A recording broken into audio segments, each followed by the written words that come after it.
الحمد لله الذي أرسل رسوله بالهدى ودين الحق ليظهره على الدين كله ولو كره المشركون. أشهد أن لا إله إلا الله وحده لا شريك له وأشهد أن محمدا عبده ورسوله. اللهم صل وسلم على سيدنا محمد وعلى آله وأصحابه أجمعين. أما بعد، فيا أيها المسلمون اتقوا الله، أوصيكم وإياي بتقوى الله، فقد فاز المتقون. قال الله تعالى: يا أيها الذين آمنوا اتقوا الله حق تقاته ولا تموتن إلا وأنتم مسلمون.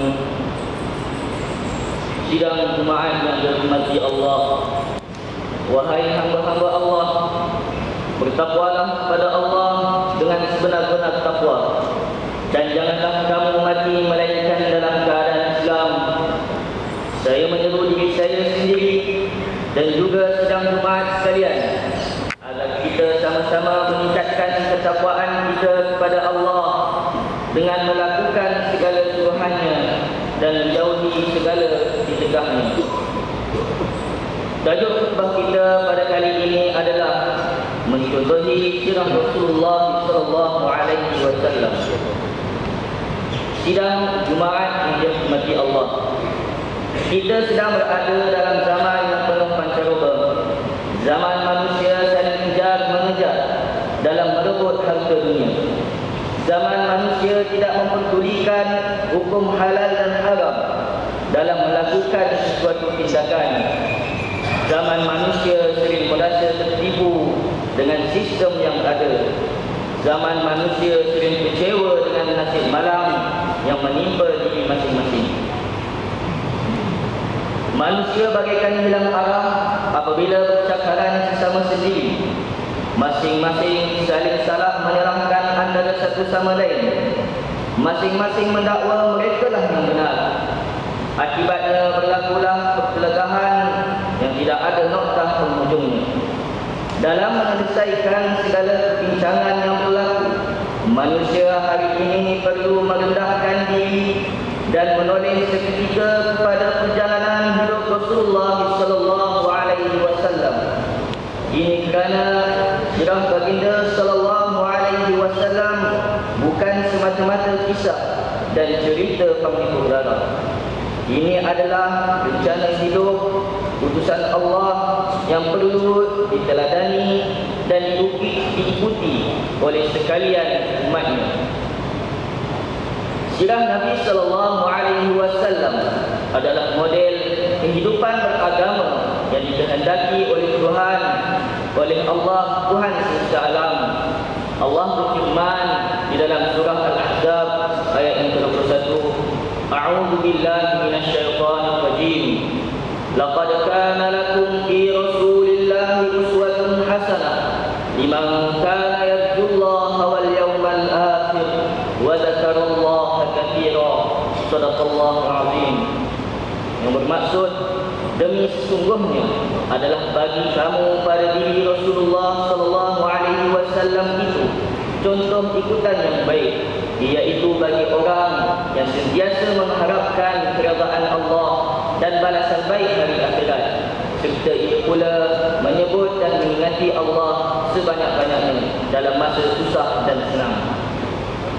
Rasulullah sallallahu alaihi wasallam dan para sahabat adalah generasi yang menyaksikan penurunan wahyu ilahi. Mereka menerima arahan dan perintah secara langsung dari Allah. Lantas mereka berdakwah dan berjihad pada jalannya tanpa merasa gerun dan gentar. Mereka menyeru kepada yang ma'ruf dan menghalang segala kemungkaran dan maksiat. Hasilnya, mereka berjaya menebarkan keamanan dan keadilan di atas muka bumi ini. Mereka membuktikan kepada dunia bahawa merekalah kaum penyelamat di atas muka bumi Allah ini. Firman Allah dalam surah Al-Anfal ayat ke-74, A'udzu billahi minasyaitonir rajim. والذين آمنوا وهاجروا وجاهدوا في سبيل الله والذين آووا ونصروا أولئك هم المؤمنون حقا لهم مغفرة ورزق كريم. Shadaqallahul Azim. Yang bermaksud, dan mereka yang beriman dan berhijrah serta berjihad pada jalan Allah, dan mereka yang memberi tempat kediaman dan pertolongan, maka merekalah orang-orang yang benar-benar beriman. Mereka memperolehi keampunan dan kemuliaan yang mulia.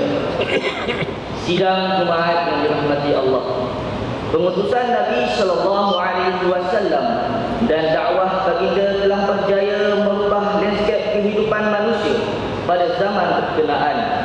Sejarah kemanusiaan yang dahulunya hidup bermusuh-musuhan dan berperang sesama sendiri berubah menjadi kelompok manusia yang bersatu padu dan bermuafakat. Gambaran kehidupan tidak bermoral masyarakat Arab jahiliyah ketika itu diceritakan sendiri oleh Ja'far bin Abi Thalib sewaktu ditanya Raja Habsyah yang menyatakan pada zaman itu mereka adalah bangsa jahiliyah yang menyembah berhala, memakan bangkai, mengerjakan perkara keji, memutuskan tali kekeluargaan, merosakkan tata tertib tetangga, dan yang kuat menekan yang lemah. Rasulullah SAW mengubah suasana itu dengan membawa mereka keluar daripada belenggu jahiliyah kepada gaya hidup bermasyarakat, berkerajaan dan bertamadun tinggi. Sejarah kemanusiaan menyaksikan jatuh bangunnya sesebuah bangsa bergantung kepada kekuatan rohani, bukannya fizikal. Islam melahirkan personaliti cemerlang dalam sejarah tamadun manusia seperti Sayyidina Abu Bakar As-Siddiq, Sayyidina Umar Al-Khattab, Sayyidina Uthman bin Affan dan Sayyidina Ali bin Abi Thalib. Inilah antara intipati sirah yang mahu kita suburkan dalam masyarakat kita yang semakin hilang jati diri sehingga agama dipinggirkan manakala hawa nafsu dijadikan Tuhan.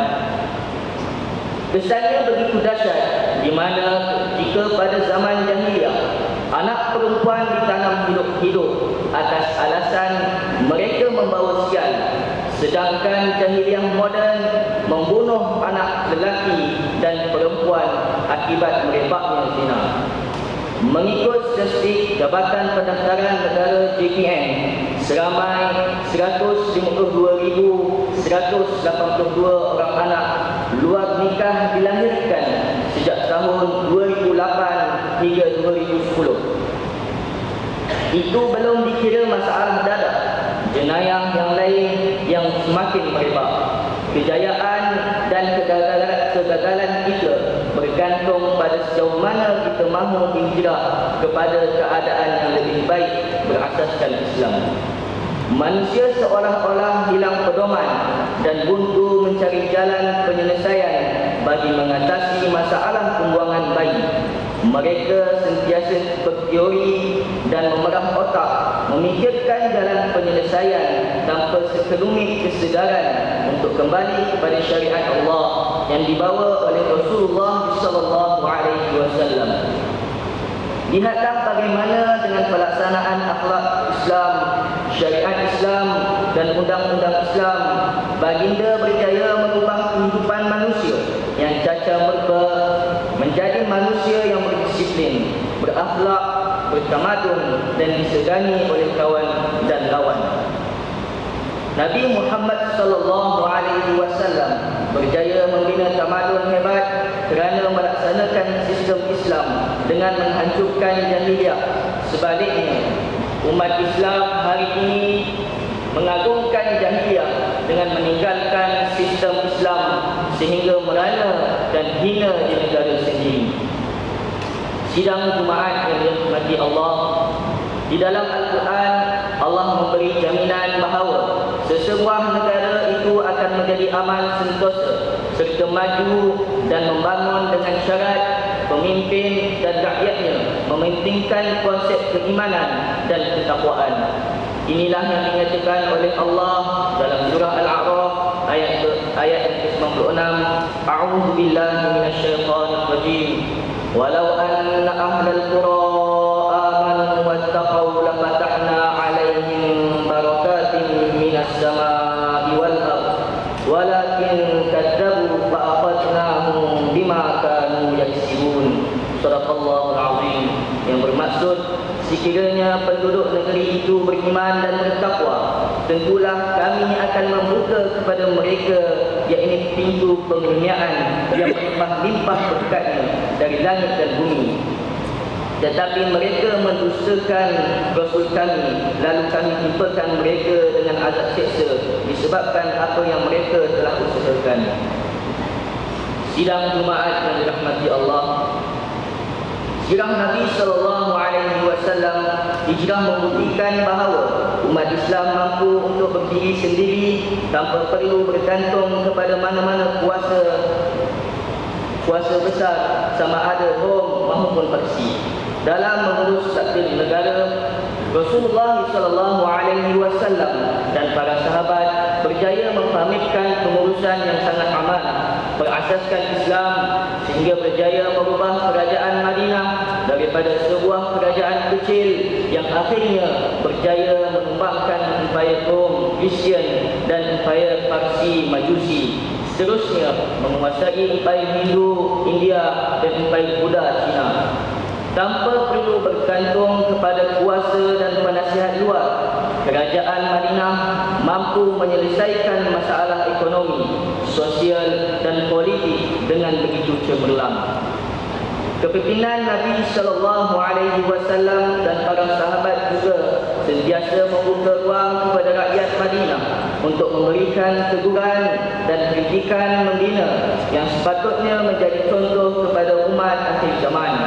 Sesungguhnya kegagalan kita untuk berhijrah pada corak kepimpinan Rasulullah SAW ini menyebabkan kita ketinggalan jauh ke belakang berbanding kaum lain. A'udzu billahi minasyaitonir rajim. Qul in kuntum tuhibbunallaha fattabi'uni yuhibbukumullah wa yaghfir lakum dzunubakum wallahu ghafurur rahim. Katakanlah, jika kamu cintakan Allah, ikutlah aku yakni Muhammad, nescaya kamu akan dikasihi oleh Allah dan Dia akan mengampunkan dosa-dosa kamu. Surah Ali Imran ayat ke-31. Barakallahu li wa lakum bil Qur'anil azim wa nafa'ani wa iyyakum bima fihi minal ayati wadh-dhikril hakim wa taqabbala minni wa minkum tilawatah innahu huwas sami'ul 'alim. Aqulu qawli hadha wa astaghfirullahal 'azim li wa lakum wa lisa'iril muslimin wal muslimat fastaghfiruhu innahu huwal ghafurur rahim. Allahumma salli wa sallim wa